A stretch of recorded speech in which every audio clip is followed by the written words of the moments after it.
Okay, next up we have a pinch hitter, since Charles Small did not make it. This is Charles Jacobs, currently president of Americans for Peace and Tolerance, but perhaps most well known for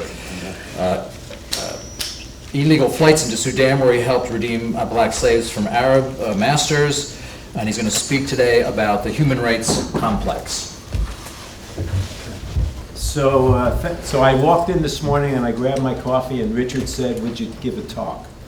I haven't even decided yet this morning whether I was going to pass the day as the son of a monkey or a pig.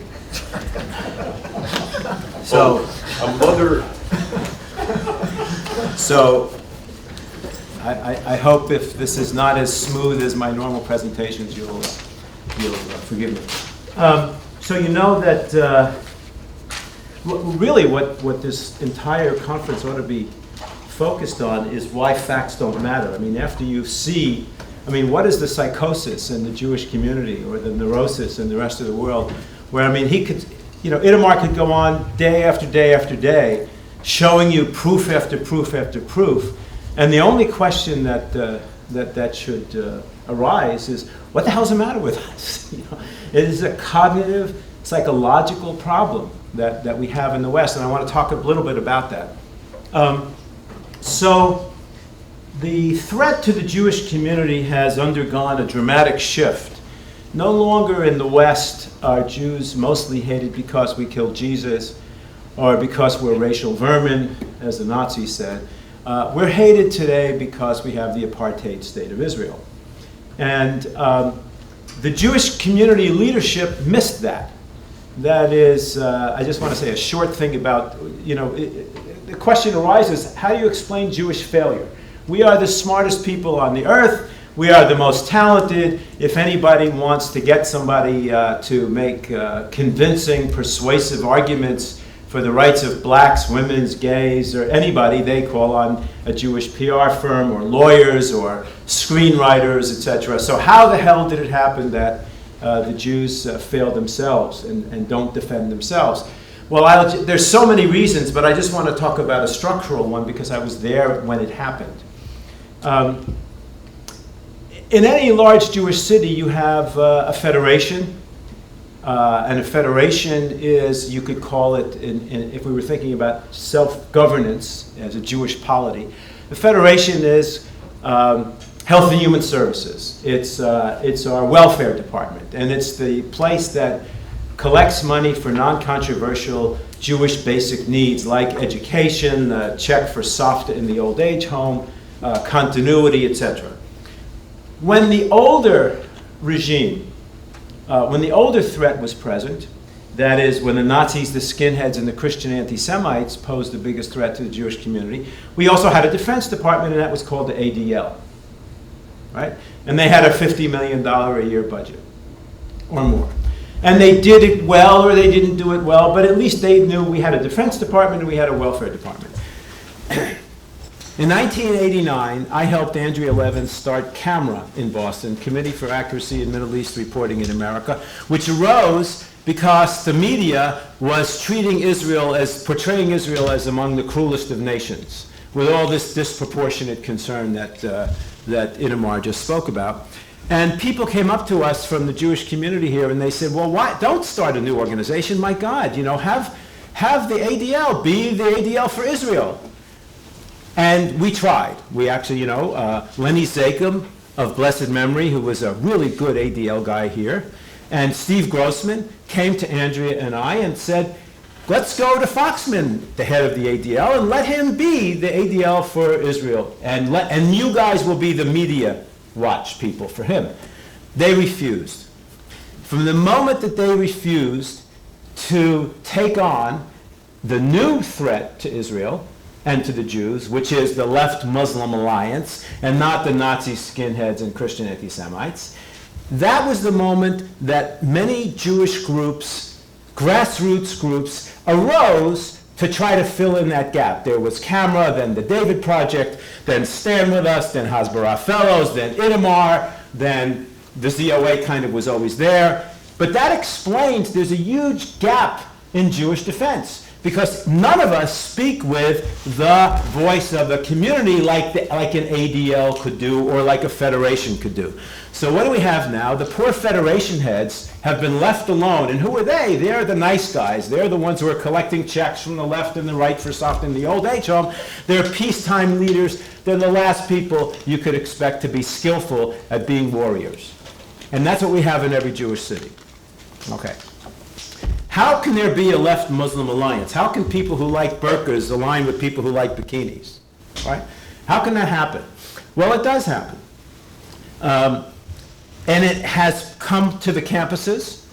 In every college campus, the standard way of portraying Israel is, again, just like the Boston Globe or the New York Times, among the cruelest of nations. It has, and lots of groups, as I said, arose to fight this on the campuses. We're not winning, by the way. We're not winning.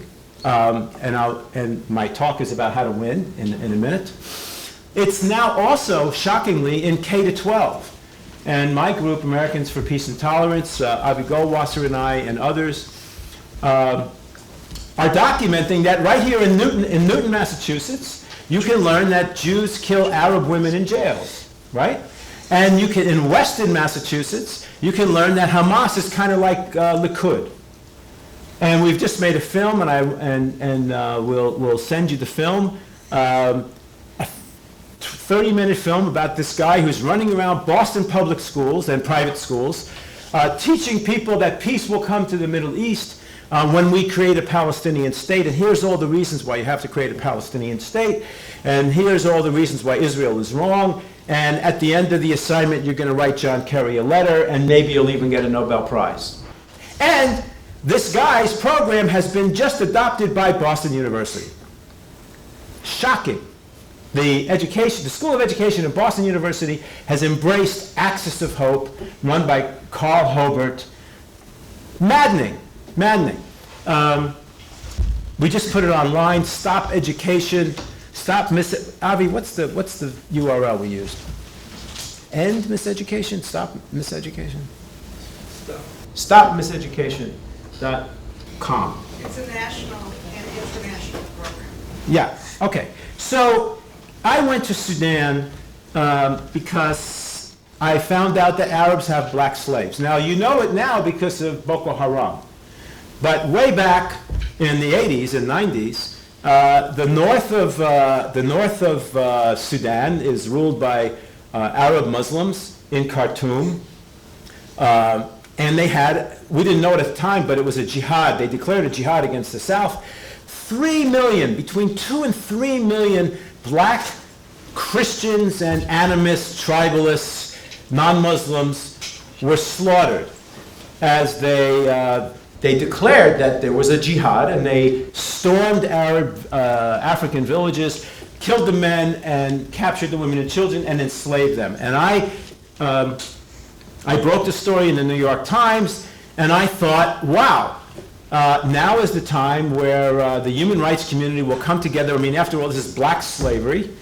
And I called on Amnesty International, and I called on Human Rights Watch, and I called on all of them, and they didn't come. And I couldn't, and for the next 10 years, I tried to figure out what's wrong with the human rights communities that they didn't come. And it turned, so my theory, which I call the human rights complex, is like this.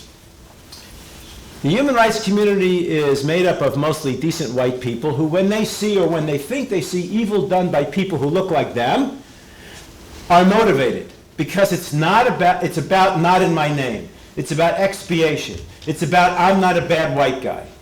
Right? Okay. But when they see evil done by non-Westerners, they choke. Either they think they don't have the moral standing. Who are we to talk about other people who had slaves since we had slaves? Right? Or because they don't want to be called Islamophobic, or because, moral relativism has poisoned their souls. Whatever it is, they're not budging. And that's exactly the reason why the feminists in America are not going nuts about clitorectomies all over the Arab world. And that's exactly the reason why the black community in America doesn't really, Obama's a black guy, and they're enslaving blacks. What's happening?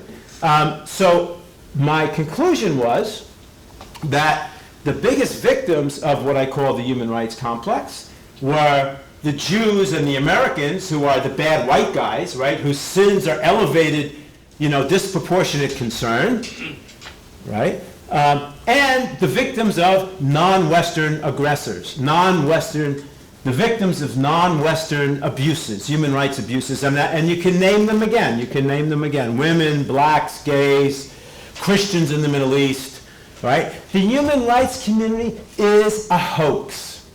It's a sham. It's a fraud. They don't care about human rights. They care about expiation, okay? And that, by the way, so then I discovered, I just read 2 weeks ago Ben-Dror Yemeini's brilliant piece, and guess what? They are not the worst victims. They don't suffer the most of this. Neither the Israelis nor the women in the Arab. You know who suffers the most? The Arabs. You know why? Because it's just pure data here. 60,000 Arab Muslims have been killed by Jews since 1948. 60,000. And I'll give them, let's imagine that every one of those people was killed because a Jew had nothing better to do that day but to be a cruel monkey or a pig and shot an Arab. I'll give you that. How many Arab Muslims were killed by Arab Muslims? 600,000 in Algeria, 2.5 million in Afghanistan, 2.5 or 3 million in Sudan, 1.5 or 2 million in Bangladesh, 500,000 in Indonesia, 1.5 million in the Iraq-Iran war, 130,000 in Lebanon, etc., etc., etc. So if you ever meet anybody who says, I'm a human rights person, and the thing that I do most is I fetch about the Israeli treatment of Arabs, you have identified, and you should call him a hoax, a fraud, an anti-Semite, nuts. And we should not allow this to happen on college campuses. We should attack. And I think we can even attack the crazy Jewish leftists who in their own mind, focus on Israel because they're lying. What they do here's how they lie. They know that on a scale of 1 to 10, Israel's at 8 or a 9, Sudan's at a -6, Syria's at a -2, China's down, they know that. They don't want to say that because for them, either Jewish behavior is cosmologically more significant in God's eyes, so they're Jewish supremacists, but they won't admit it. Right? They're Jewish supremacists, they won't admit it. They won't. So I say to them, if you want to talk about Israel, say the truth. If you want to say, 8 is not good enough for me, I'm a Jew, has to be 9.5. Just like Yom Kippur. My Torah perfect Jewish self has not been reached, and I have to be. So fine. So at least say that to the world. Say to the world, don't think because I'm fetching about Israel that it's among the cruelest of nations. Actually, it's pretty good. It's just that I'm a perfectionist. Anyway, I think I'll end. And the point is, again, you look at what Itamar presents, and I'm sorry I wasn't here yesterday, but I'm sure the facts don't matter because it's a psychosis. And we have to attack and expose that. Thank you.